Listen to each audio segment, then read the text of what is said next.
In the Geography and Map division of the Library of Congress, on the lower level of the Madison Building in Washington, D.C., there is a wooden case containing late 19th century atlases. You can pull them out, lay one flat on the reading table, and study it under the lamp.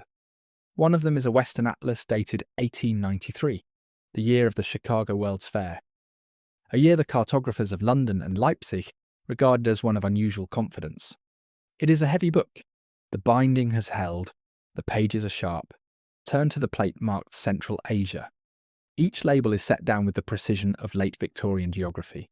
Russian Turkestan, Mongolia, Manchuria, the Trans-Caspian Railway, the Qing Imperial Frontier, the Aral Sea still its full size. Every river is named, every desert.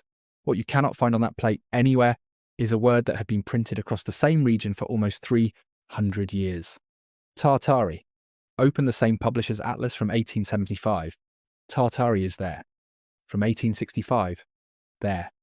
From 1810, from 1770, from 1665, from 1570. There. The label runs across the entire interior of Asia, from the Volga to the Pacific. For 300 years, that word is on every Western atlas. Then somewhere between 1875 and 1893, in the space of less than a generation, it disappears. Not slowly, not in fragments, just gone. Tonight we're going to look at this slowly. You do not need to hold every name in mind. The atlases have waited a century and a half. We can take our time with them. Let us begin where the standard history begins, with the cartographers. In 1570, in the printing house of Christophe Plantin in Antwerp, a Flemish geographer named Abraham Ortelius compiled what scholars now consider the first modern atlas of the world. He called it Theatrum Orbis Terrarum, the theatre of the world. It was a single bound volume containing 53 maps, each engraved by the finest hands in Northern Europe, each corrected against the latest reports of merchants, pilots, and ambassadors. The book sold quickly, 25 editions in Ortelius's lifetime alone. Latin, Dutch, German, French, Spanish, English, Italian. Ortelius was made royal cosmographer to Philip II of Spain. His atlas became, in the words of Jerry Broughton of Queen Mary University of London, the reference work against which all later geography was measured. Open the first edition. You can do this online today through the David Rumsey Map Collection, or in person at the Library of Congress Geography and Map Division. Among its plates is one titled Tartariae Sive Magni Chami Regni Typus.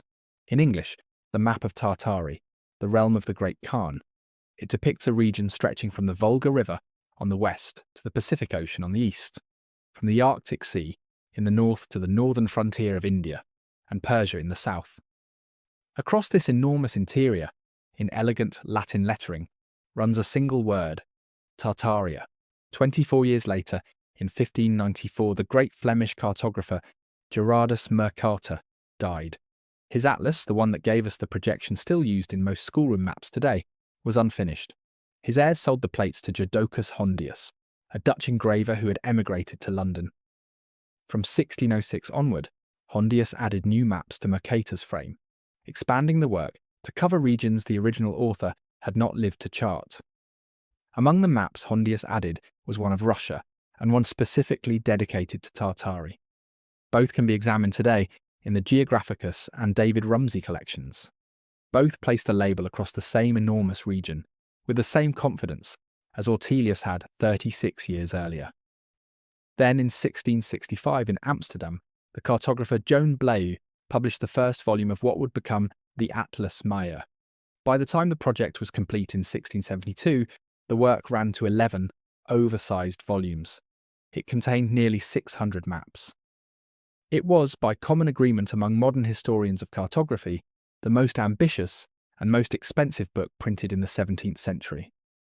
Multiple sheets in the Atlas Maya are devoted to Tartaria, to Magna Tartaria, to the divisions and subregions of Tartari. The originals reside today in the Library of Congress and the Bibliothèque Nationale de France in Paris. In 1736, the English cartographer Hermann Moll produced a single sheet titled simply Great Tartary, with a tract of the trade caravans from Moscow to Pekin. You can find it in the David Rumsey collection. By now the term has been continuously printed on Western reference maps for 166 years. It is not a regional curiosity. It is a fixed geographic category. The English are using it. The Dutch are using it. The French, the Italians, the Germans, the Spanish. The Latin texts that train cosmographers all across Europe. In 1771 in Edinburgh, the first edition of the Encyclopedia Britannica appears. 3 volumes, roughly 2,600 pages. The complete set has been scanned and is freely available today through the National Library of Scotland and the Internet Archive. Open Volume 3. The longest geographic entries are, predictably, for the great continents and the great empires: China, Russia, Persia. Among them, occupying many full columns of small print, is the entry for Tartary, with a substantial subsection for Great Tartary. The encyclopedia describes Tartary as a region bounded by the Caspian Sea, the Urals, the Pacific Ocean, and the northern frontiers of China, India, and Persia. It enumerates its peoples, its rivers, its trade routes, its climates. It cites Marco Polo and the Jesuit missions and the Russian fur traders. The entry is not skeptical. The entry is not uncertain. It is simply a reference description of a place that, in 1771, the educated reader of Edinburgh and London and Boston and Philadelphia is expected to know exists. Consider what that label encompassed. From the western edge, the Volga River, where the Russian Empire's traditional frontier lay, to the eastern edge, the Pacific coast, where the trading ports of Manchuria opened onto the Sea of Okhotsk. From the southern edge, the deserts and oases of the Silk Road. To the northern edge, the Arctic. Inside this region, the 18th century atlases distinguished a number of sub-provinces: Tartaria Moscovitica, Tartaria Sibirica, Tartaria Kathayana, Tartaria Independence. Distinct internal subdivisions. The cartographers were not vague. They were drawing the structure of what they understood to be a coherent geographic region, with internal divisions, with peoples, with cities, with trade routes. And there were cities: Samarkand, Bukhara, Kashgar, Tashkent, Tobolsk, Tomsk, each one named on Ortelius's plate, each one located, however approximately, in relation to the others. The 18th century reader opening Blaeu or Mol would not have understood Tartary as terra incognita. They would have understood it as a region with structure, a region that existed, the same way one understood Persia or India or China to exist. It is worth pausing on the seriousness of the institutions that printed these maps. Plantin's press in Antwerp produced not just atlases but Bibles, scientific treatises, and royal commissions for the Habsburg court. Blaeu's press in Amsterdam was the official cartographer to the Dutch East India Company. The Hondius family inherited their workshop from one of the most prestigious map makers of the 16th century. These were not pamphleteers. These were the institutional cartographic authorities of their time. By the end of the 18th century, the label is everywhere. It appears on French atlases printed in Paris, on Italian atlases printed in Venice, on German atlases printed in Nuremberg and Augsburg, on the Great Dutch Sea, atlases, on the inexpensive school atlases now being produced for the new public education systems of Prussia, France, and the United States. By 1800, any literate person in Europe or in the new American Republic, glancing at a map of the world, would expect to see the word Tartary set across the upper interior of Asia. They would have grown up with it. Their parents would have grown up with it. Their grandparents. In 1875, in Edinburgh again, the publication begins of what becomes known as the 9th edition of the Encyclopedia Britannica. It is sometimes called the Scholars' Edition, 25 volumes, compiled by some of the most respected academics of the late Victorian period. The full text has since been preserved on Wikisource. Look up the entry for Tartars. It is still there in the 1875 to 1889 printing, but notice what has changed. The entry is no longer principally a geographic one. It has been moved quietly toward ethnography. Tartars are now described as a people, or a grouping of peoples, less as the inhabitants of a clearly bounded region. The map of where they live is, by 1875, increasingly something that the encyclopedia leaves to other reference works. This is the first signal we have in a major Western reference work that the category is beginning to shift, from geography to anthropology, from a place to a population, from a region on the map to a people whose region is being divided and renamed by the empires now administering it. The Russian Empire, the Qing dynasty, the newly drawn frontiers of British India and Persia. The maps of these new administrative realities require new labels. Let us pause for a moment on that word. Required. There is something to consider here. When an entire geographic term disappears from the standard reference works of an entire civilization within the span of a few decades, the conventional explanation is that the underlying reality changed. The territory was mapped more precisely. The political units were clarified. The earlier label was a placeholder used for what was not yet known, and once the region became known, the placeholder was retired. This is the explanation that the late 19th century gives itself. And there is a great deal of truth in it. By the 1870s, Russian Cossack surveyors had carried theodolites across the steppes. The Trans-Caspian Railway was being driven east. The Qing administration had begun to allow European cartographers limited access to its frontier provinces. The world was, in a literal sense, being measured. And yet the word that was retired had stood for 300 years. It had been used by Ortelius, by Mercator, by Hondius, by Blaeu, by Moll, by the editors of the Encyclopedia Britannica in 1771. It had survived translations, wars, dynasty changes, and the Enlightenment. And then, in a generation, in the space of fewer than 20 years, it was simply gone. The territory was no longer Tartary. It was now Russian Turkestan, Outer Mongolia, Manchu Imperial China, and the various nominally independent Khanates that had been absorbed into one or another of those administrations. That is the standard account. We're going to come back to it more than once. The British cartographic historian John Bryan Harley, who taught at the universities of Exeter, Liverpool, and Wisconsin until his death in 1991, devoted much of his career to a single argument. Maps are never neutral. They are political documents as much as scientific ones. What is included is a choice. What is omitted is a choice. The decisions about what to label and what not to label are made by particular people in particular institutions under particular pressures. Those decisions accumulate over time into what we eventually call the standard view of the world. His essays, collected after his death under the title The New Nature of Maps and published by Johns Hopkins University Press in 2001, are now standard reading in graduate programs in geography. Harley was not a sensationalist. He was, by every account, a careful and quiet scholar. But his fundamental claim was clear. The map is a record of who held power at the moment the map was drawn. The German cultural theorist Alida Assmann, who teaches at the University of Constance, has written extensively on the related question of what she calls cultural memory. In her 2011 book, published by Cambridge University Press, she draws a careful distinction between what a society chooses to remember and what it consigns, deliberately or not, to a kind of institutional silence. She's not writing about conspiracies. She's writing about how archives work, about what gets put on the shelf and what gets quietly retired to a sub-basement, about the difference between the past and the version of the past that a society decides to keep telling itself. Hold those two ideas together. The map as a record of who held power. The archive as a record of what a culture decided to remember. And then ask, gently, the question that the rest of this examination will turn around. There is a temptation, on first hearing this, to reach for one of two reflexes. The first reflex is to treat the disappearance as routine. Cartography improved, empires consolidated. Old names were replaced by accurate ones. End of story.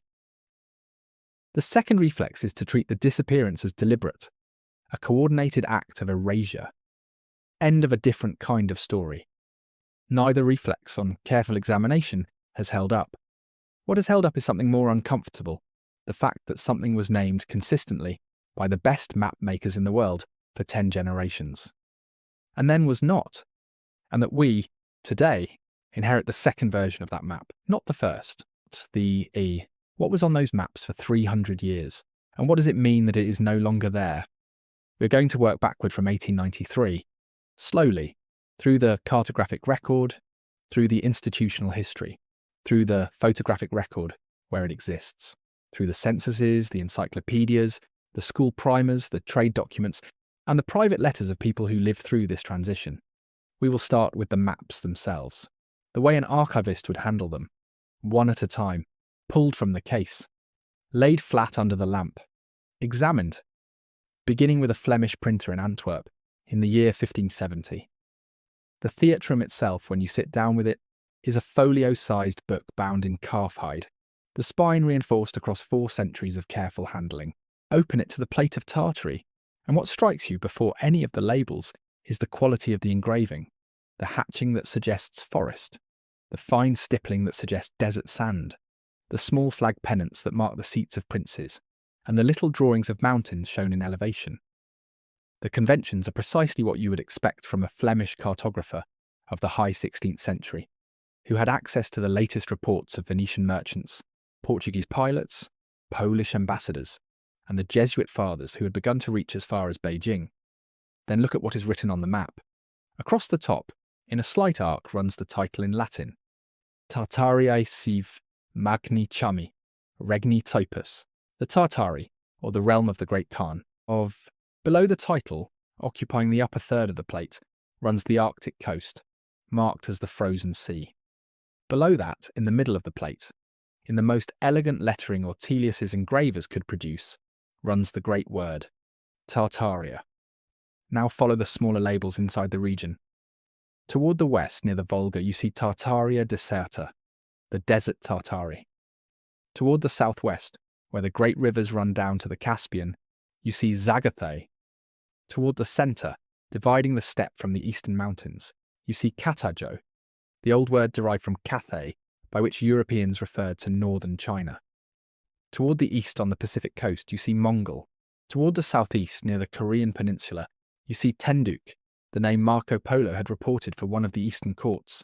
These are not vague placements. The engraver has set them down with the same precision he applied to the rivers and mountains. Each name occupies its own administrative space. Each carries the assumption that it is a distinct sub-region within a coherent whole. Now look at the cities. Ortelius's map shows roughly 40 named urban places: Samarkand, Bochara, Kambalu, which Marco Polo had identified as the capital of the Great Khan, Quinsay, which Polo had described as the most magnificent city in the world. Some of these names are still in use today, in only slightly altered forms. Others have been retired entirely, replaced by names assigned during later imperial administration, or by transliterations of local pronunciations that 16th century Europe had not yet recorded. Consider for a moment what is not on this 1570 map. There is no Russia as we now know it, east of the Urals. There is no Qing Empire. There is no British India. The political shapes that today's atlas takes for granted are simply not present. What is present is the older shape. A great interior, named, subdivided, populated. Now let us turn the page forward. The map by Hondius, added to the Mercator Atlas from 1606 onward, takes Ortelius's structure and refines it. Hondius was working in a generation that had received fresh dispatches from the Russian explorers who had begun to push east along the Siberian river systems. He has more rivers than Ortelius, more towns, more political subdivisions inside the Tartary label. But the label itself is unchanged. It still runs across the interior. It still calls the whole region Tartaria. The Russian explorers, in Hondius's frame, are simply traversing it. They are not erasing it. Half a century later, Joan Blaeu, in Amsterdam, carries the project further still. Blaeu was the official cartographer to the Dutch East India Company. He had access to merchant reports that the Antwerp engravers of Ortelius's generation could only have imagined. His Atlas Maya, completed in 1672, devotes multiple sheets to Tartary alone. Magna Tartaria, the Great Tartary, occupies one full plate. Tartaria Chinensis, the Chinese frontier of the region, occupies another. The internal divisions are now more numerous. The cities are more carefully placed, but the label remains. 100 years after Blaeu, Herman Moll, an English cartographer working in London, prints his single sheet titled Great Tartary, with a tract of the trade caravans from Moscow to Pekin. Moll's map is even more political.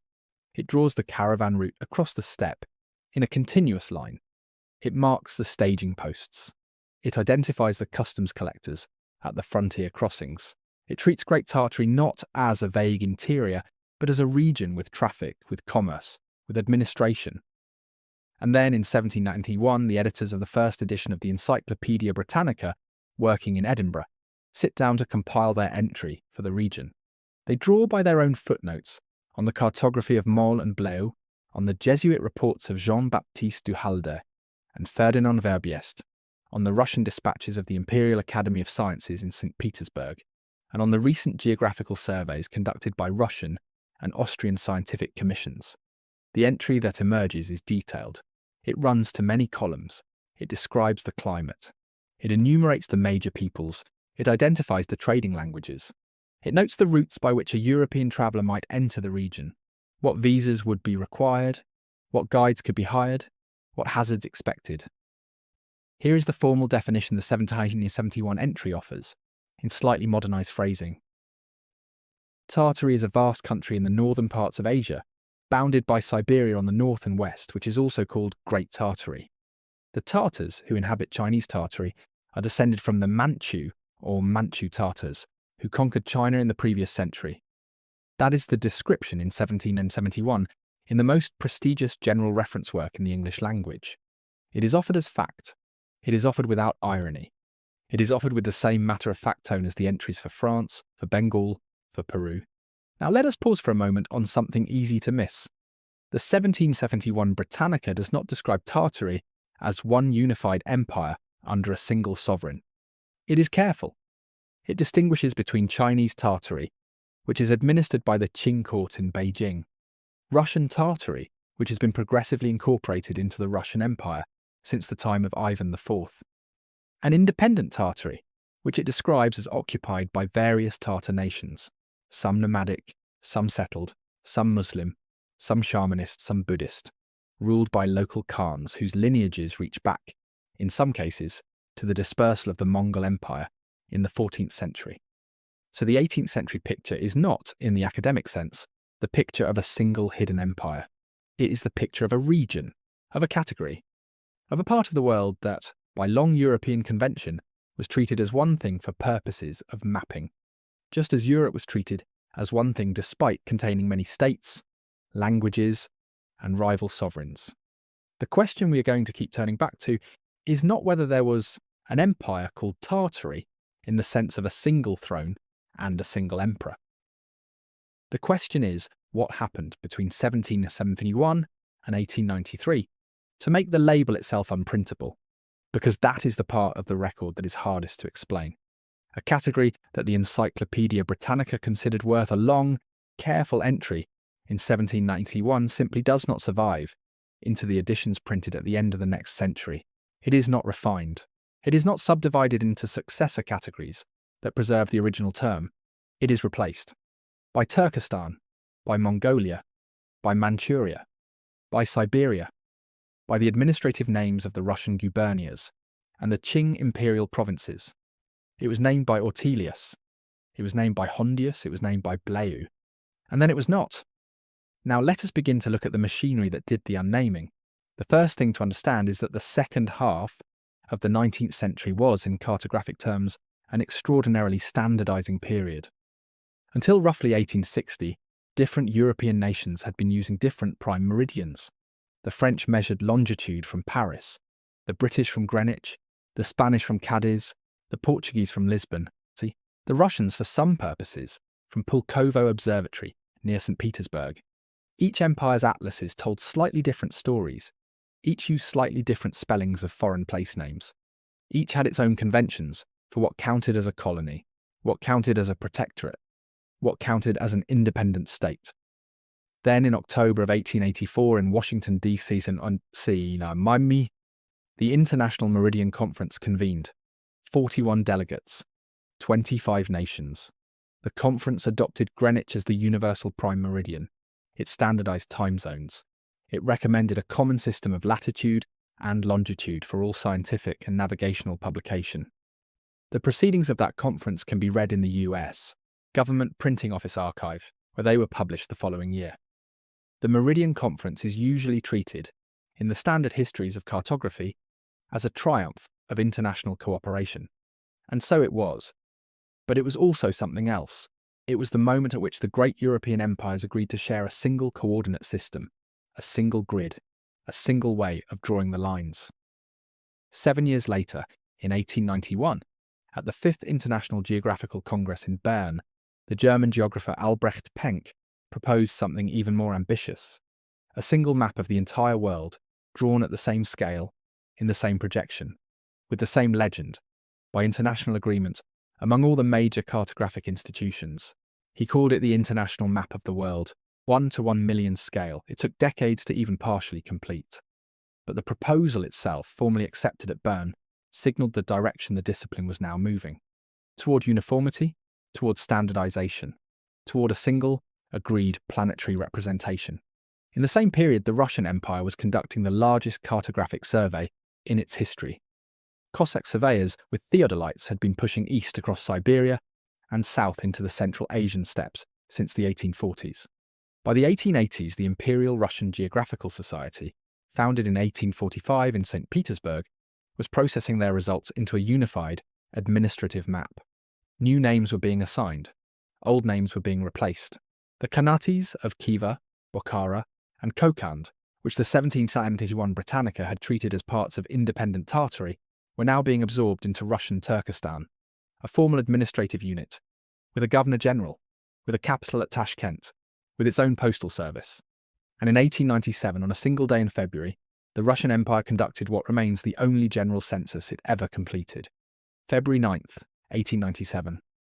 125 million inhabitants counted.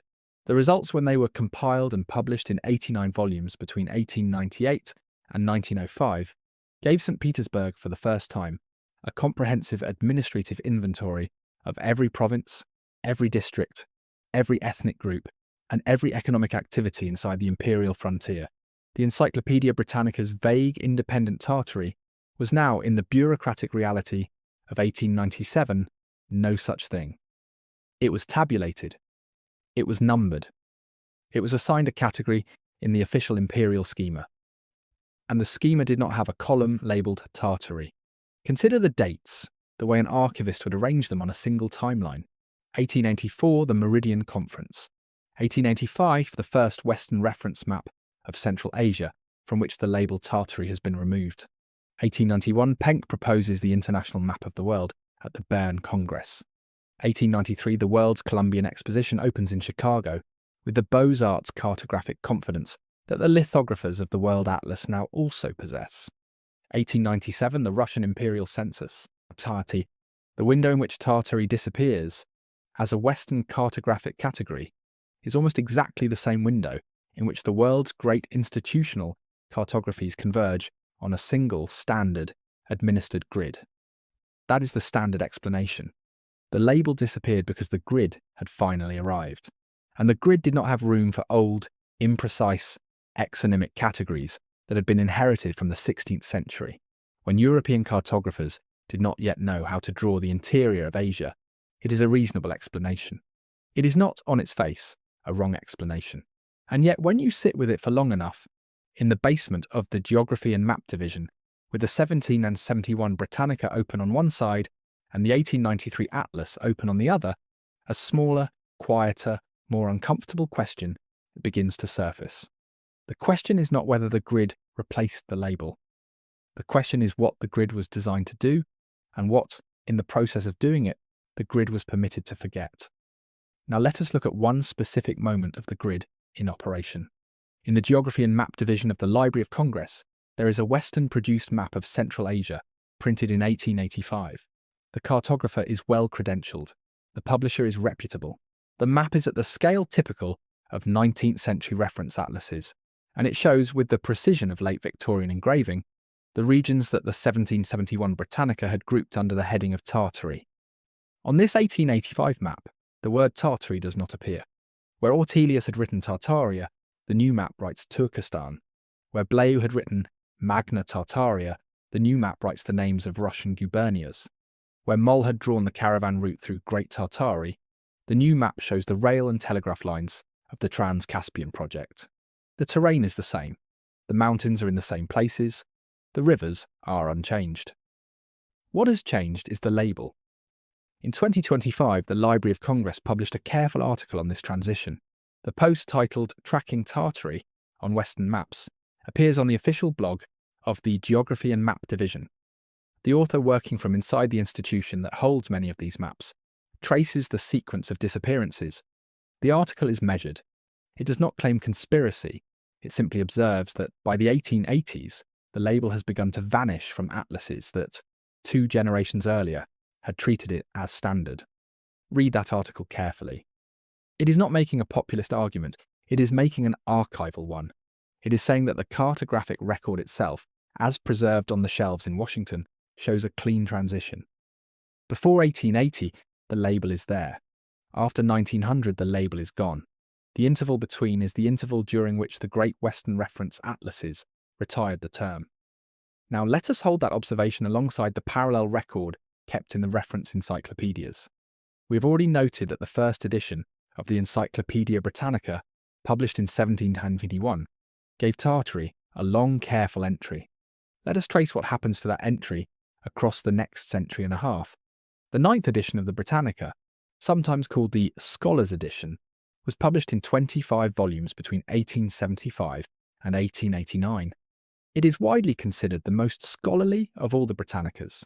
Its contributors included some of the leading scientists, historians, and philologists of the late Victorian period. It is the edition that scholars of the 19th century cite when they want a snapshot of educated European knowledge at the cusp of the modern era. In the 9th edition, the entry for Tartary still exists, but it has been reshaped. Where the 1771 entry had treated Tartary primarily as a region, the 1875 to 1889 edition treats it primarily as an ethnographic category.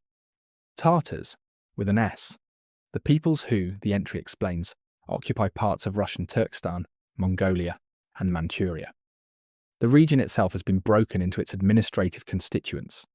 The single word is no longer the head word. The single regional map is no longer published. You can read that entry today on Wikisource in the volume covering the letter T. It is shorter than the 1771 entry. It is more cautious. It is more concerned with the racial and linguistic classifications that the late Victorians were busy compiling. It is, in one particular sense, more modern. But it is also less geographic. Then comes the 11th edition, published between 1910 and 1911. The 11th edition is, in the institutional history of the encyclopedia, the moment at which the project crossed from a primarily British scholarly enterprise into a globally distributed reference work. Its editors had access to the most current geographic data of the early 20th century, including the recently completed Russian Imperial Census of 1897 and the post-Boxer Rebellion reorganization of the Qing imperial provinces. The 11th edition is detailed. It is exhaustive. It is the edition that, in many great libraries, still occupies a shelf of its own. In the 11th edition, the headword Tartary, as a geographic region, is for all practical purposes gone. The volume reorganizes the material entirely. Where you would have gone to look up Tartary in 1771, you now go to look up Turkestan, or Mongolia, or Manchuria. The region itself has been atomized. Its administrative successors have taken its place. 3 generations, 3 editions. From a featured headword to a reduced ethnographic note, to a non-headword whose material has been redistributed under the administrative names of the new imperial order. Let us pause for a moment on something easy to miss in this progression. The entries did not merely describe a region, they described cities within that region. The 1771 entry named urban places that the editors clearly understood to be in operation. Bokhara, Samarkand, Tashkent, Kashgar, Yarkand, Khotan. The entry described them as functioning trading centres, with active marketplaces, working caravanserais, standing mosques and madrasas. Cities whose architecture had been recorded by European agents working for the Russian, British and Qing imperial services in the early 19th century. Cities from which letters had been written, cities that travellers had reached and returned from. What happens to those cities when the label above them is replaced? The honest answer is that most of them remain. Samarkand is still a city today. Bokhara is still a city today. Tashkent is the capital of Uzbekistan. Kashgar lies in the far west of China. The places did not vanish. The places kept their walls. The places kept their populations. What vanished was the framing, the convention that grouped them under one heading. The Western cartographic habit, 3 centuries deep, of treating them as parts of a single labelled whole. Now here is the second half of the question. The questions that have circulated, online and in independent research forums for the past 15 years, are not primarily questions about whether Samarkand exists. They are questions about a different kind of inheritance. They are questions about buildings, about architectural styles, about the visual record of late 19th century cities all over the world and what that record appears to show. To approach those questions seriously, we need to spend some time inside the photographic record, not the maps, the photographs. Let us turn now to the very large photographic archive that the Library of Congress holds under the name of the Detroit Publishing Company Collection. The Detroit Publishing Company was an American firm. It operated between 1898 and 1924. During its quarter century of activity, it produced approximately 25,000 glass negatives and 20,000 prints. Its principal photographer in the early years was William Henry Jackson, who had previously worked for the United States Geological Survey under Ferdinand Hayden, and who is best known today for his stereoscopic photographs of Yellowstone in the 1870s. Jackson came to the Detroit Publishing Company in late 1897.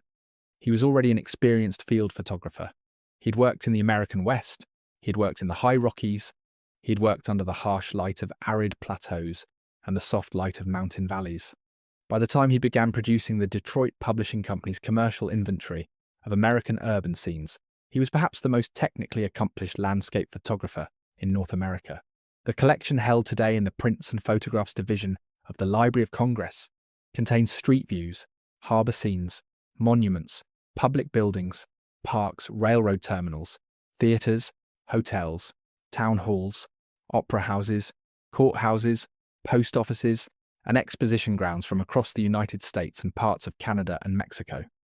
Many of the photographs are reproduced as photochromes, an early colour process that converted black and white glass negatives into multicolour lithographic prints through a system of overlapping stones.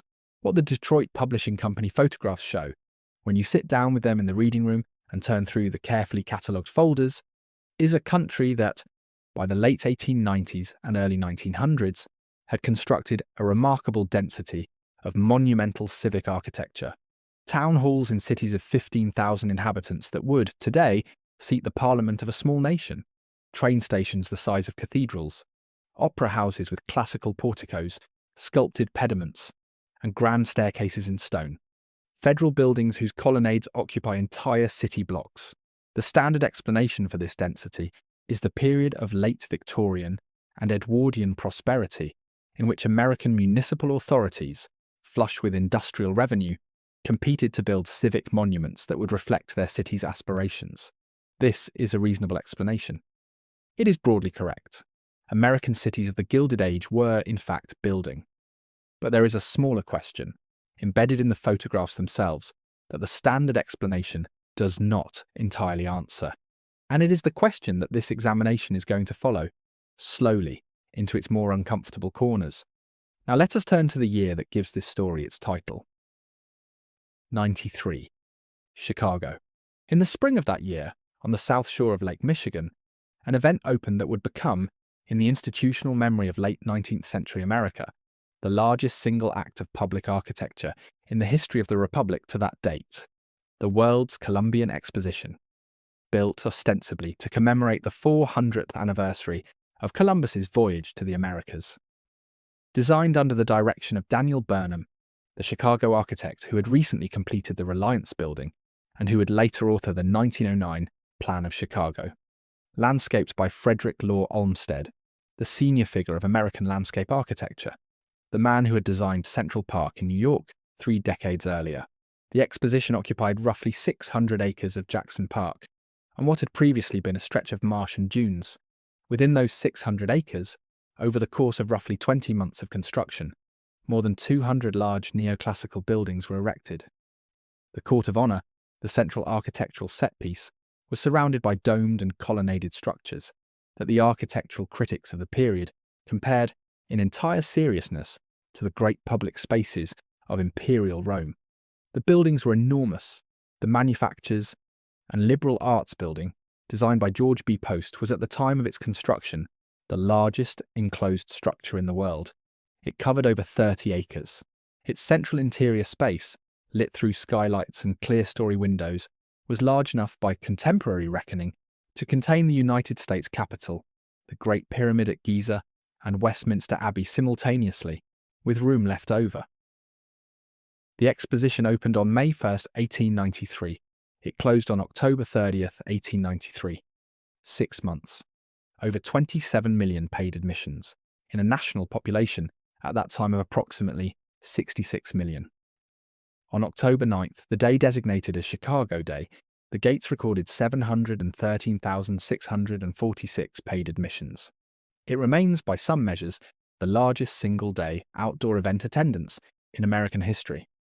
And then in the winter of 1893 to 1894, almost all of it was gone.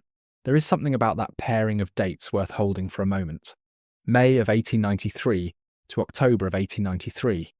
Built in months, standing for months, gone in months.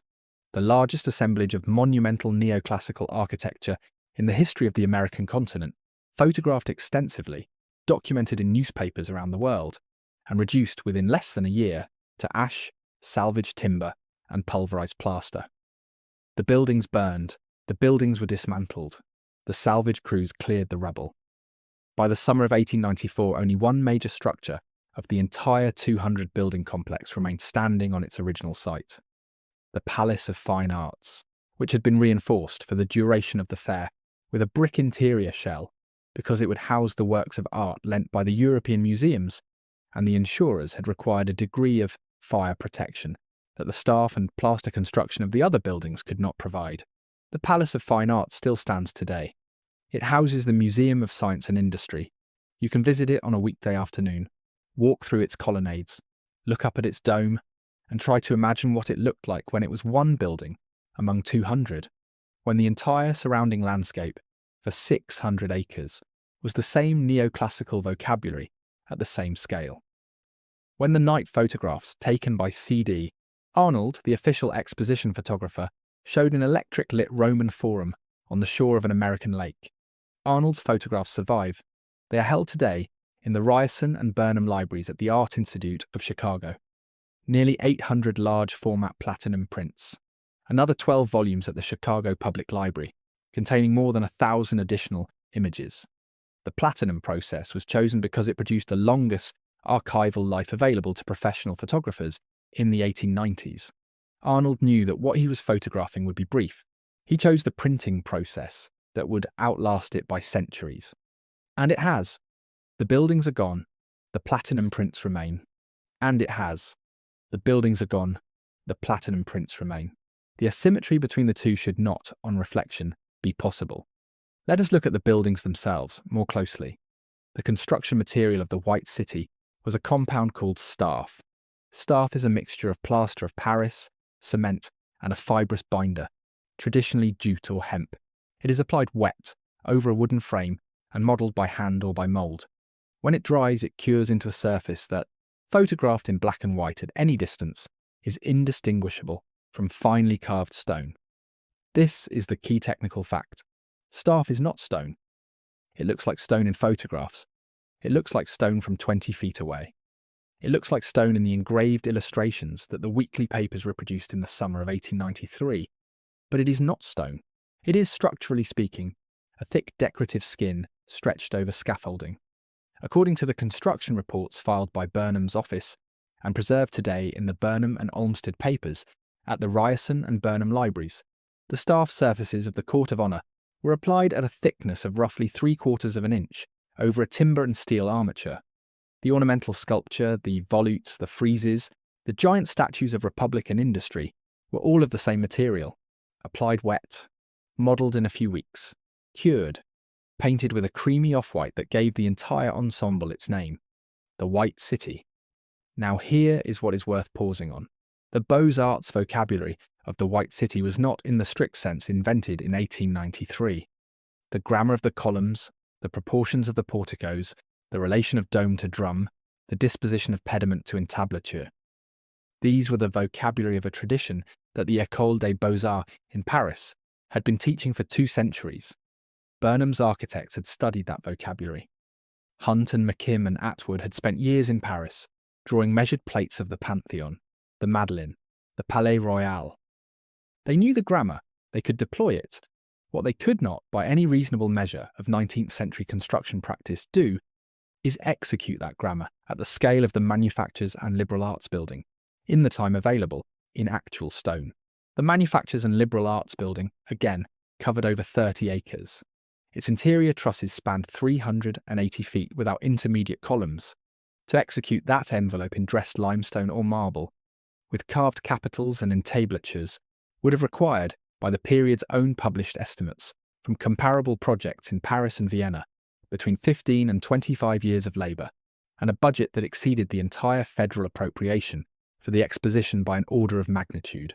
The contract was let in early 1891.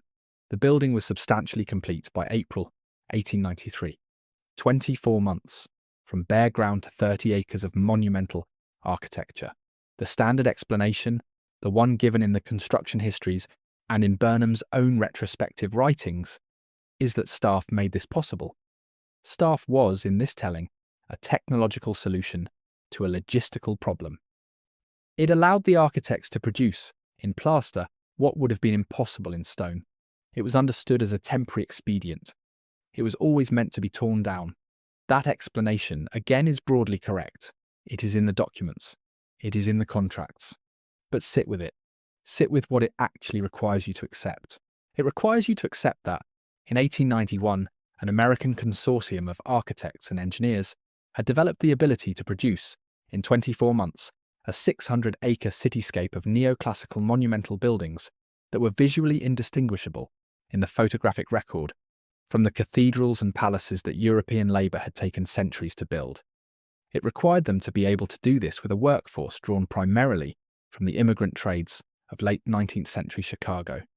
It required them to be able to do this so well that the period's own architectural critics, including the editors of the Architectural Record, compared the result to Imperial Rome without qualification. And then, having done it, it required them to walk away. The standard explanation has a clean answer to that walk away. The buildings were temporary. They were always meant to be temporary. The site was leased. The materials were combustible. The maintenance cost would have exceeded the salvage value. There is, in the records of the South Park Commissioners, an entire ledger of figures justifying the decision to dismantle the fairgrounds. That answer satisfies the accounting question. It does not, on its face, satisfy the cultural question. Why build with that level of skill and aspiration only to demolish? Consider the comparison. Versailles took roughly a century to bring to its final form. St. Peter's took 120 years. The Capitol building in Washington, in its existing form, was under continuous construction for nearly 7 decades. The cathedrals of medieval Europe were generational projects, undertaken in the expectation that those who began them would not live to see them finished. The White City was conceived, financed, designed, constructed, opened, exhibited, and erased in roughly 40 months.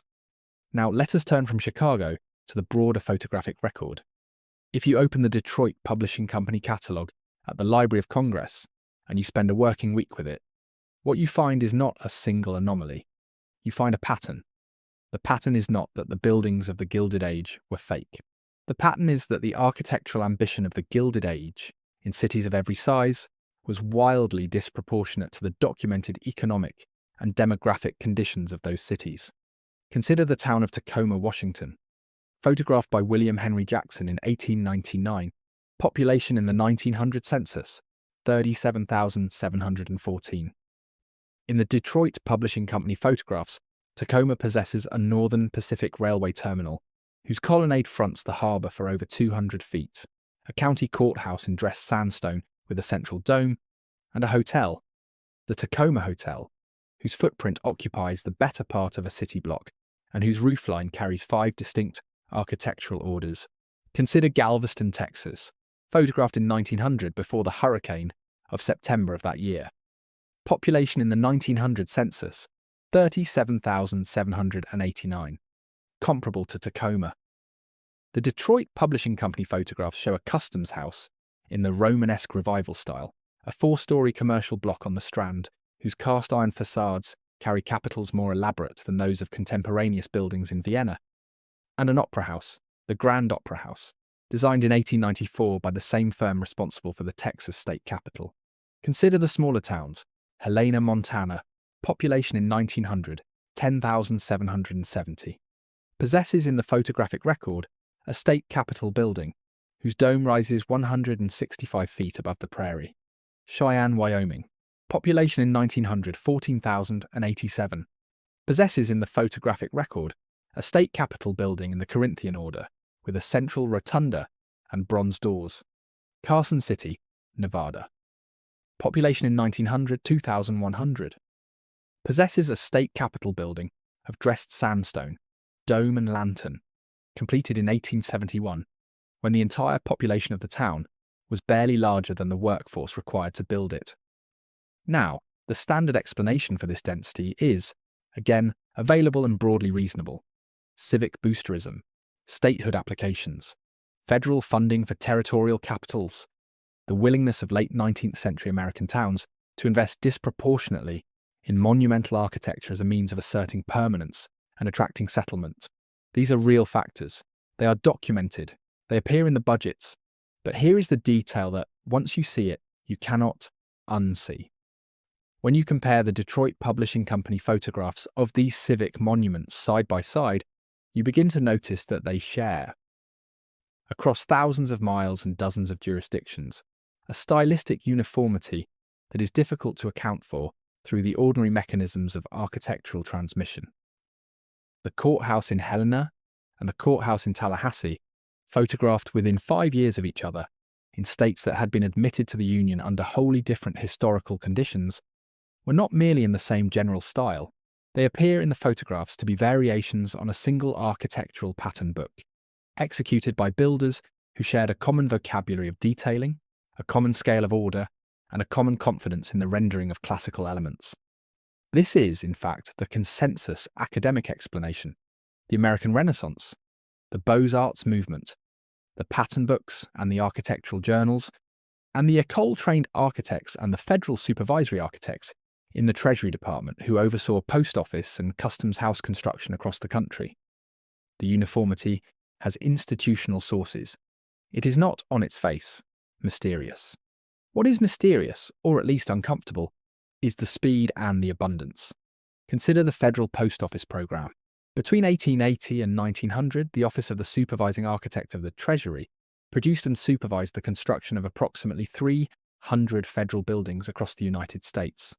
Post offices, customs houses, federal courthouses. 300 buildings, most of them in Renaissance revival or Beaux-Arts vocabulary.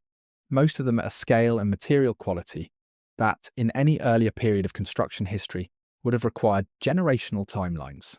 They were built in 20 years. Now let us hold that fact next to a second fact that the photographic record preserves. A great many of these buildings, by the middle of the 20th century, were gone. The Tacoma Hotel burned in 1935. The Galveston Customs House was demolished and rebuilt in modernized form. The original Helena Post Office was replaced. The Grand Opera House in Cedar Rapids was demolished in 1928 to make way for a parking structure. The Opera House in Leadville, Colorado, the one photographed by Jackson in 1899, was largely lost. The list, when you compile it from the Detroit Publishing Company captions and follow each entry forward in the National Register of Historic Places, runs to thousands of structures. We have in the photographic record the visual evidence of a built environment that, in 2 short decades, achieved a density and a stylistic sophistication that the official histories explain through boosterism and pattern books and the Treasury Architect's Office. We do not, in most of the cities photographed, still have the buildings. That is not a conspiracy. It is mostly simple American disposability. Fires, renovations, highway construction, urban renewal in the 1950s and 1960s. The buildings of the late Gilded Age were not made of marble in the way that European monumental architecture had been, and they were not protected by the long preservation traditions that European capitals had developed. They were vulnerable. They burned. They came down. But sit for a moment. With the cumulative effect of that vulnerability, what the photographic record shows and what the surviving urban fabric does not show is a phase of American building between roughly 1880 and 1910, in which towns of 15,000 inhabitants produced civic architecture at a scale and quality that would, in the 20th century, become impossible. The capacity to build it was lost. The skilled labour dispersed. The pattern books were retired. The Beaux-Arts training in American architecture schools was systematically replaced, beginning in the 1930s, by modernist curricula that no longer emphasised classical orders or the detailing of dress masonry. The photographs remained. The buildings did not. The skill that produced them, in most quarters of the profession, was not transmitted. I have spent years with these photographs. I am not, when I sit with them, persuaded by any of the more radical theories that have circulated about them. I do not think the buildings were left over from some prior, hidden civilization. I do not think the dates on the construction records are forged. The documents are too consistent, the witnesses too numerous, the chains of evidence too well preserved. What I keep coming back to instead is something quieter. It is that the Gilded Age built more than it could keep. That the United States, in particular, between the end of the Civil War and the First World War, threw itself into a continental act of monumental construction that it then, within 2 further generations, almost entirely forgot how to maintain. And that the photographic record, the Detroit Publishing Company collection, the Arnold Platinum prints, the local society albums in the historical libraries of every state, is the only place where a great deal of that built environment now survives. Consider the date, 1893, the same year that the Great Western Reference Atlases retire Tartary, the same decade that the Encyclopedia Britannica reorganises its geographic categories, the same window in which the Library of Congress Map Collection records the standardisation of Central Asian nomenclature under the new imperial grid. It is, in one sense, a coincidence. The cartographic revisions of the 1880s and 1890s are driven by their own institutional logic. The architectural exuberance of the same decades is driven by its own. The fact that they coincide is not, on the face of it, evidence of a connecting conspiracy, but it is also the case that the late 19th century, in particular the years between 1880 and 1900, was a period of unprecedented institutional reorganisation across the entire administered surface of the Western world. The Greenwich Meridian, the International Map of the World, the Russian Imperial Census, the Boxer Indemnity, the Berlin Conference of 1884 to 1885 partitioning Africa, the standardisation of railway gauges, the adoption of the metric system across continental Europe, the reorganisation of the Encyclopedia Britannica, the professionalisation of academic history, the founding of the American Historical Association in 1884. In 2 decades, the institutional infrastructure of modern knowledge was assembled, standardised and put into operation. Old categories were retired, new categories were promulgated, old labels were quietly dropped from new editions, new labels were inscribed on new maps. The buildings, in some cases, came with the new order. The labels, in many cases, did not. What we are looking at, when we sit in the basement of the Geography and Map Division, with the 1771 Britannica open on one side and the 1893 Atlas open on the other, is not the suppression of a hidden civilization. It is the moment at which the modern world's reference grid was finalised, and the older, looser, more capacious vocabularies of the early modern period were quietly retired from publication. Some of what was retired was inaccurate. Some of what was retired was useful only to a kind of geography that no longer served the administrative needs of the late 19th century empires.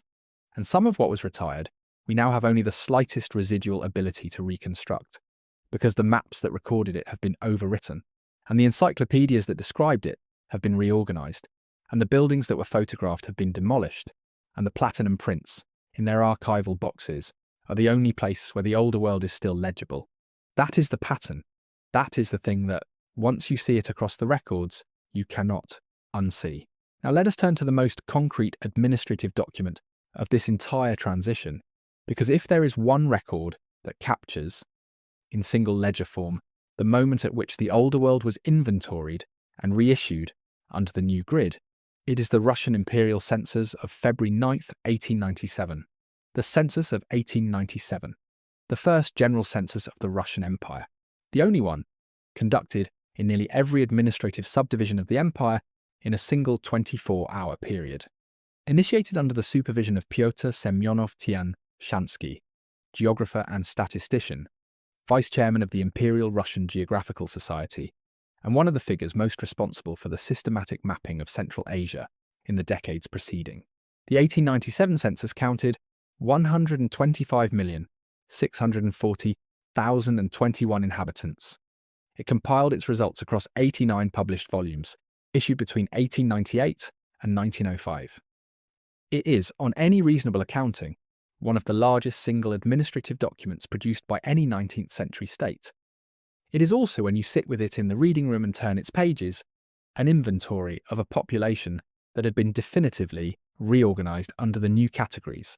The census recorded language, it recorded religion, it recorded a state of birth, profession, literacy, and place of residence. It did not, in its category structure, leave any room for the older ethnographic terminology that had appeared in the 18th century surveys of the same territory. Tatars were counted by language and by confession. Bashkirs were counted. Kalmyks were counted. Kazakhs, who had appeared in earlier Russian documents under the older label Kyrgyz, were now bounded by administrative oblast. The label Tartary, which would have appeared in any Russian or European document of the 17th or 18th century covering this same geographic area, does not appear in the 1897 census schedules at all. Consider what that means in practice. The census did not deny that the territory existed. The census did not deny that the populations existed. The census, in its careful counting and its meticulous tables, in fact preserves an unprecedented amount of demographic detail about the peoples of Russian Central Asia and Siberia. What the census did was render that information through an entirely new vocabulary. Older categories were not refuted. They were simply not used. For the historian who, a century later, attempts to reconstruct the 18th century picture of the same territory, the 1897 ledgers are extraordinarily detailed, but they are detailed in the language of 1897. To reconstruct the older grid, you must read backward, through the cartographic record, through the Britannica entries, through the testimonies of travellers and merchants and missionaries from the period before the standardisation. What you find when you do that is not a contradiction. You find a different picture, a picture in which the same physical territory was understood through a looser, organising vocabulary. Now let us hold this observation next to a second one, drawn from the cartographic record itself. There is a category of maps surviving in small numbers in the major European libraries that does not behave in the way that later maps behave. The Piri race map of 1513, the Orontius Phineus map of 1531, the world maps of Mercator after 1569 and of Ortelius after 1570, the Joan Blaeu Atlas Maya of 1665. These documents, viewed today in the conservation rooms of the libraries that hold them, are not, as a category, the same kind of object as the maps of the late 19th century. They are not less accurate exactly. The accuracy of an early modern map is a different kind of accuracy from the accuracy of a 1900 Royal Geographical Society survey. The early modern map preserves, in its visual vocabulary, decisions about what to label, what to ornament, what to attach in cartouches and corner panels of allegorical figures, and what to omit. The information density is different. The relationship between text and image is different. The decorative apparatus is, in many cases, where the map's understanding of the world is encoded. Consider the Piri race map, drawn on gazelle skin at Gallipoli in 1513 by the Ottoman admiral Piri Reis, surviving today only in a fragment, held in the library of the Topkapi Palace in Istanbul, rediscovered in 1929 in a bundle of papers turned out during the conversion of the palace into a museum. Inscribed since 2017 in the UNESCO Memory of the World Register. The map carries, in its own marginal inscriptions, a legend stating that it was compiled from 20 earlier charts and world maps, including, the Ottoman text claims, a chart attributed to Christopher Columbus. What the surviving fragment shows is the Atlantic coastlines, the western coast of Africa, the eastern coast of South America, and a southern landmass whose contours have been argued over by mapmakers and historians ever since the fragment was rediscovered. The mainstream cartographic assessment, including the careful technical work of Gregory Mackintosh in his book The Piri Race Map of 1513, published by the University of Georgia Press in 2000, is that the southern landmass is the South American coastline, drawn in a compressed projection, not an unknown continent. That assessment is, as far as I can evaluate it, sound. But the document itself survives. The compression is itself information. The decisions that the Ottoman admiral made in 1513 about which sources to combine and which to omit encode a 16th century cartographic understanding that we no longer have direct access to.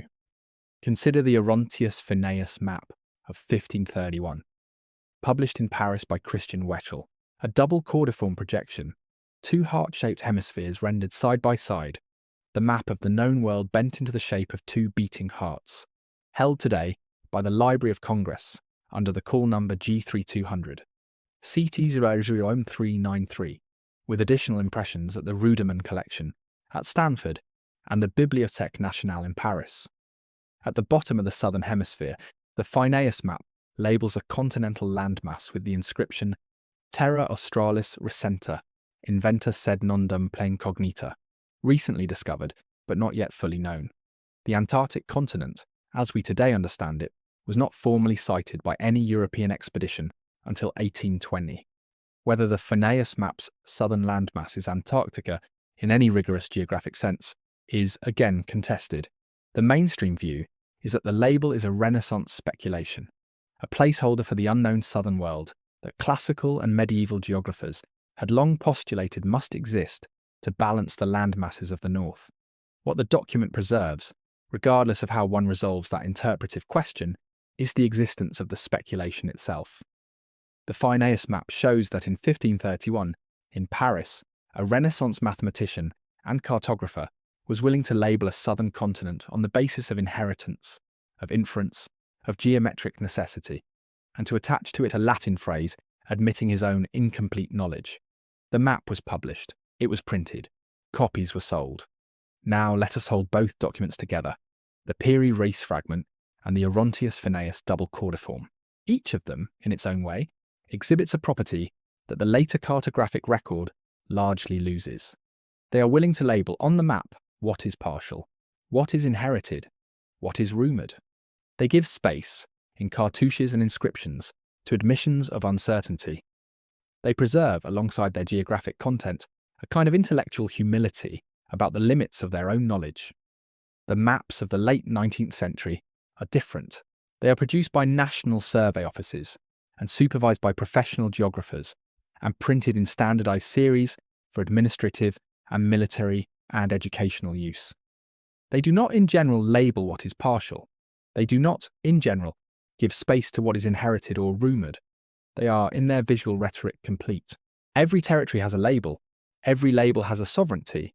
Every sovereignty has a boundary. That is the visual rhetoric of administrative completeness. It is the rhetoric of empire in its mature form.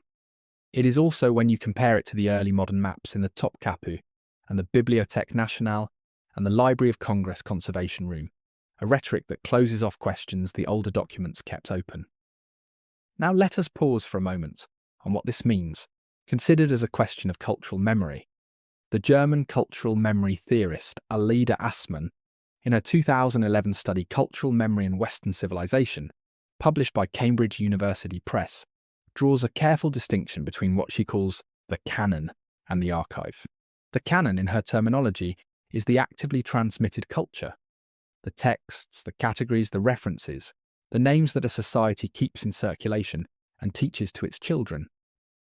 The archive is the residue, the documents that survive in storage, in libraries, in institutional collections, not because they are in active use but because they have not yet been destroyed. Assmann's argument, developed in dialogue with the French historian Pierre Nora and his great 3-volume project Lieux de Mémoire, The Sites of Memory, published between 1984 and 1992, is that the relationship between canon and archive is dynamic. Categories pass from the canon into the archive. They cease to be taught. They cease to be used in current reference works. But they remain available in the archival residue for any researcher willing to seek them out. What I think the case of the Tartary label illustrates, when held next to the case of the Detroit Publishing Company photographs and next to the case of the early modern atlases, is precisely Assmann's distinction in operation. The label Tartary passed from canon to archive between roughly 1770 and 1910. It was in the first edition of the Britannica. It was not, in any operational geographic sense, in the 11th. The maps that used it survived. The encyclopedias that used it survived. But it was no longer taught. It was no longer printed in active reference works. The geographic vocabulary of the 20th century used a different set of names. The buildings of the Gilded Age passed from canon to archive between roughly 1900 and 1960.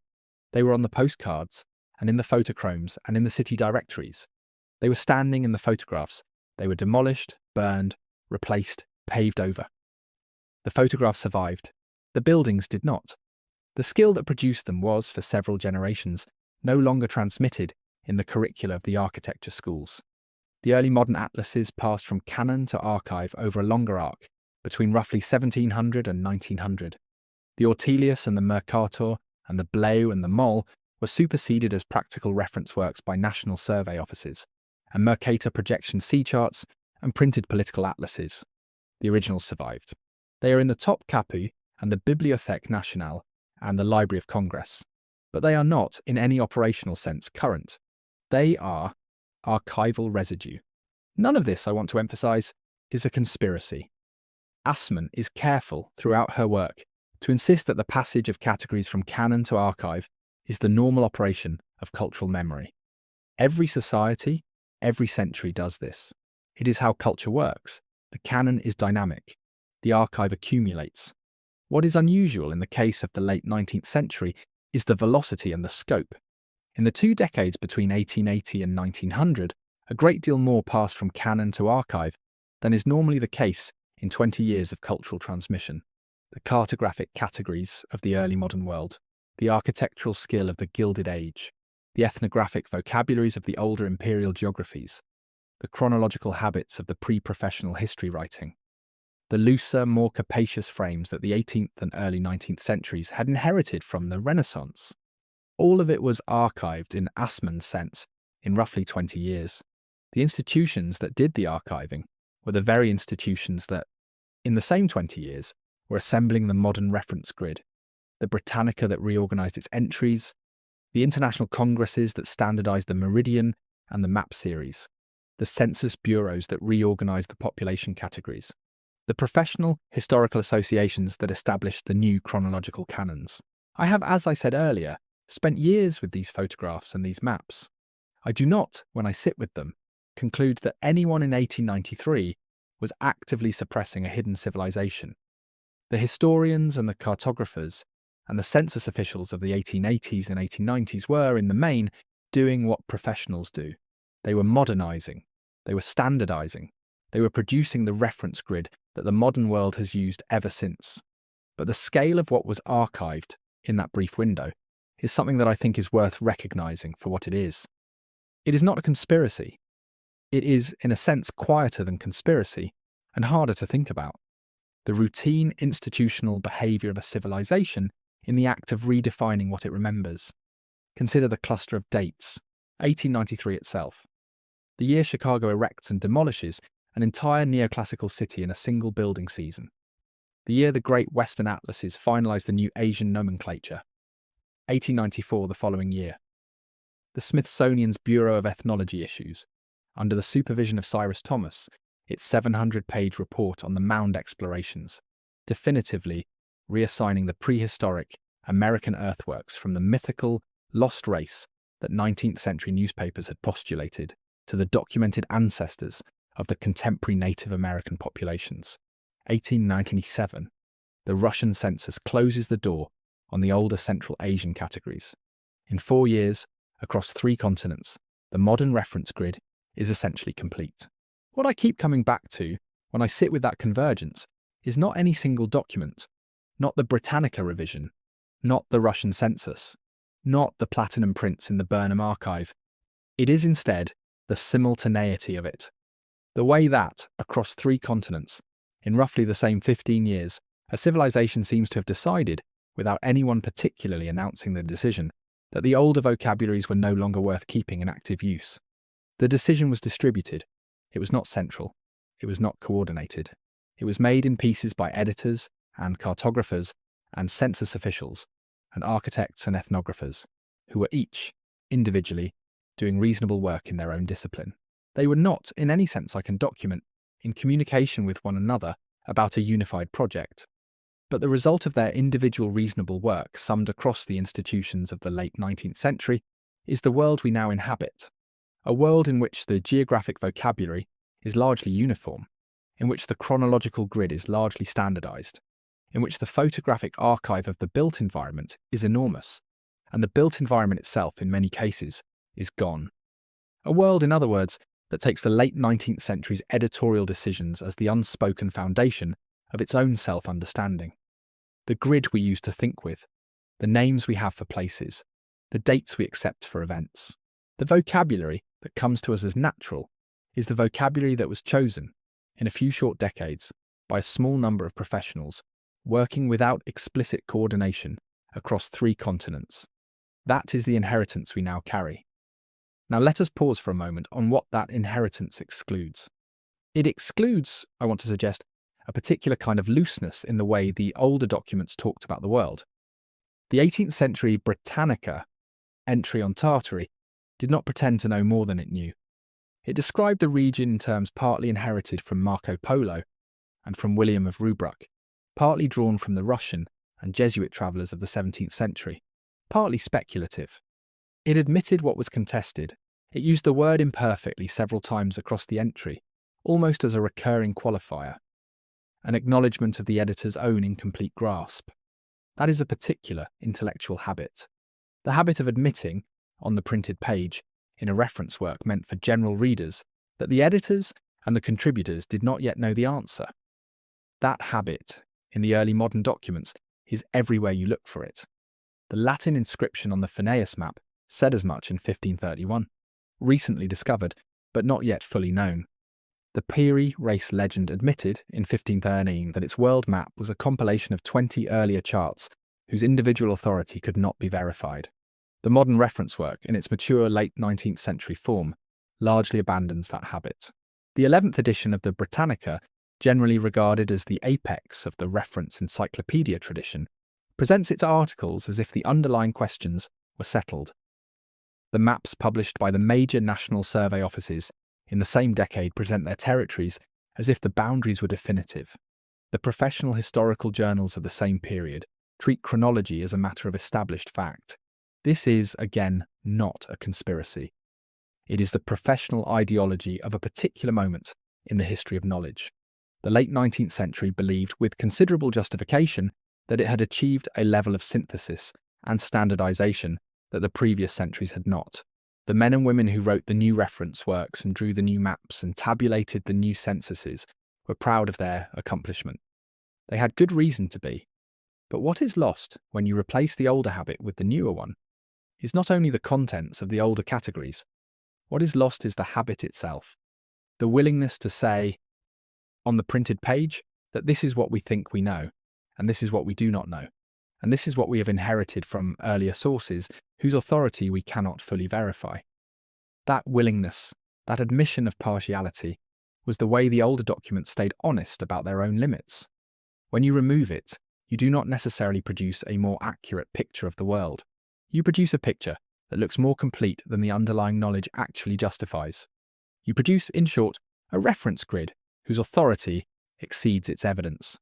That, I think, is the deeper observation that the case of the Tartary label opens up.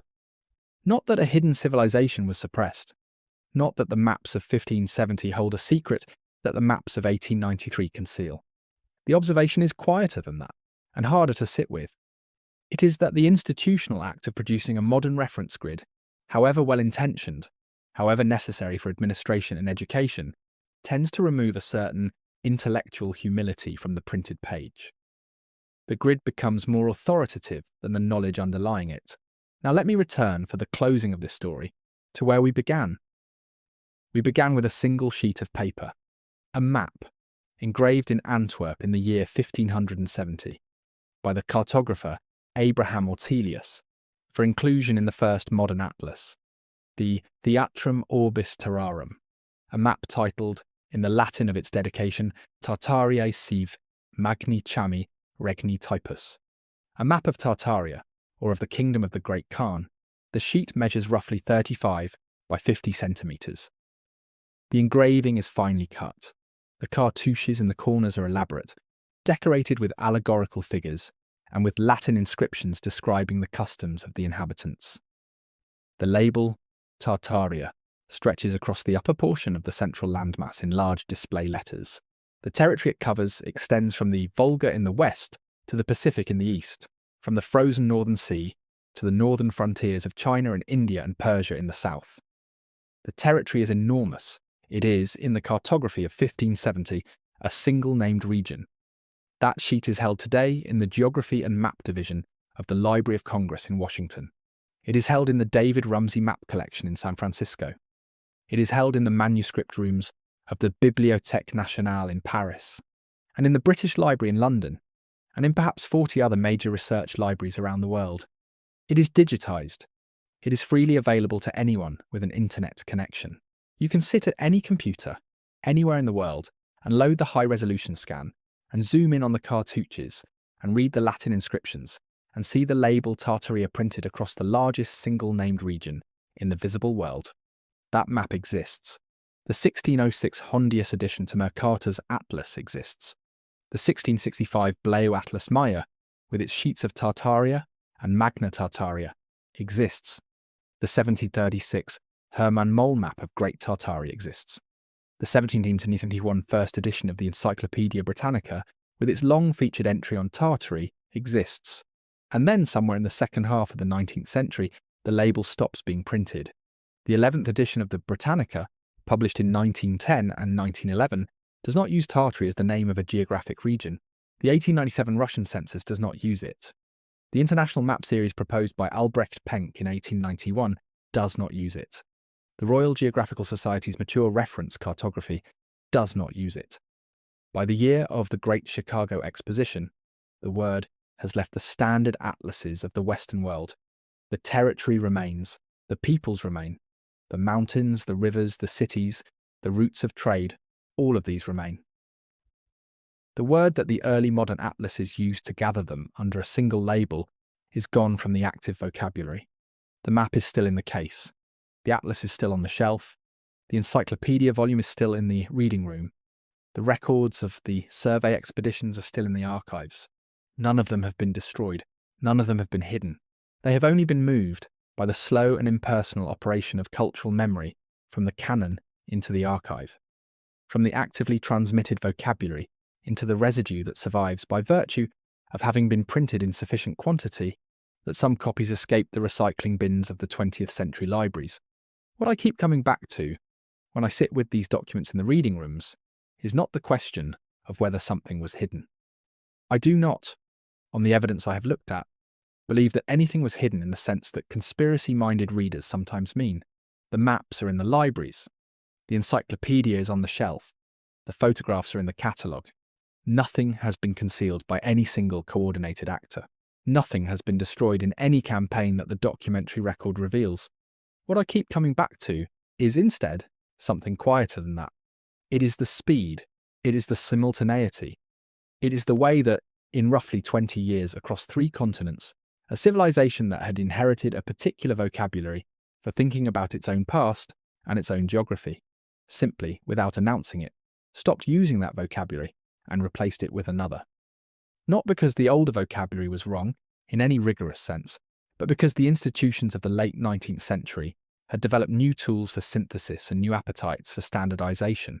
And the older vocabulary did not fit the new tools. The older vocabulary went into the archive. Into the archive is where I have spent the years that have shaped my understanding of all of this. The basement reading rooms, the conservation tables, the drawer cases of folded maps, and the sliding shelves of bound encyclopedia volumes, the boxes of photographic negatives in their acid-free envelopes, the boxes of platinum prints in their interleaving tissue, the bound volumes of census tables, the conference proceedings of the standardization congresses of the 1880s and 1890s. I do not, in those rooms, believe that I am uncovering a hidden truth. The documents are not hidden. They are right there, on the shelves, where the catalogue says they are. What I believe instead is that the documents preserve a record of a transition that the modern world has not, in any general sense, reckoned with. The transition from the looser, more capacious frames of early modern reference works, with their willingness to admit partial knowledge and inherited authority, to the tighter, more confident frames of the late 19th century, with their finished maps and their settled chronologies and their definitively named populations. That transition was real. It happened. It is documented in granular detail in the holdings of the Library of Congress and the Bibliothèque Nationale and the Topkapi Palace Library and the Ryerson and Burnham Archives and the David Rumsey Map Collection. It can be reconstructed by any reader willing to spend the time with the original sources. What the transition closed, when it closed, was a particular way of being uncertain on the printed page. What it opened was the modern reference world that we now inhabit. Both of those things are true. They are true at the same time. They are not in contradiction with each other. Stone does not lie. Paper does not lie. The dates printed on the maps do not lie. What they tell us, when we read them carefully and patiently, is not that a hidden civilization was erased by malicious editors in 1893. What they tell us is that a particular intellectual culture, with a particular set of habits about admitting partial knowledge, was succeeded by another intellectual culture, with a different set of habits. In a very short window of historical time, the Ortelius sheet is still in the case, the Hondius volume is still on the shelf, the Blaeu Atlas Maya is still in its protective slip, the mole map is still folded in its drawer, the first edition of the Britannica is still in the rare bookroom, the platinum prints of the White City are still in the Burnham Archive, the photochromes of the Detroit Publishing Company are still in the Library of Congress Prints and Photographs Division, the census ledgers of the Russian Empire are still in the holdings of the Russian State Archives, the Piri Rice fragment is still in the Topkapi Palace Library, the Phineas map is still in its conservation enclosure in Washington. None of them have been removed. They have only, in the slow operation of cultural memory, been moved from the canon into the archive, from the place where they are actively taught and circulated, into the place where they survive as residue, available to any researcher patient enough to seek them out. If this story stayed with you, A-like helps other patient eyes find this archive. There is more waiting for you in the playlist. Other documents, other erasures, other photographs that the standard history does not quite explain. The records survived. Someone, somewhere, kept them. We are reading them again now. The map is still in the case, the atlas is still on the shelf, the photograph is still in the archive, the dates are still on the records. Someone, somewhere, is opening the volume and turning the page right now. Thank you for staying with me through this story.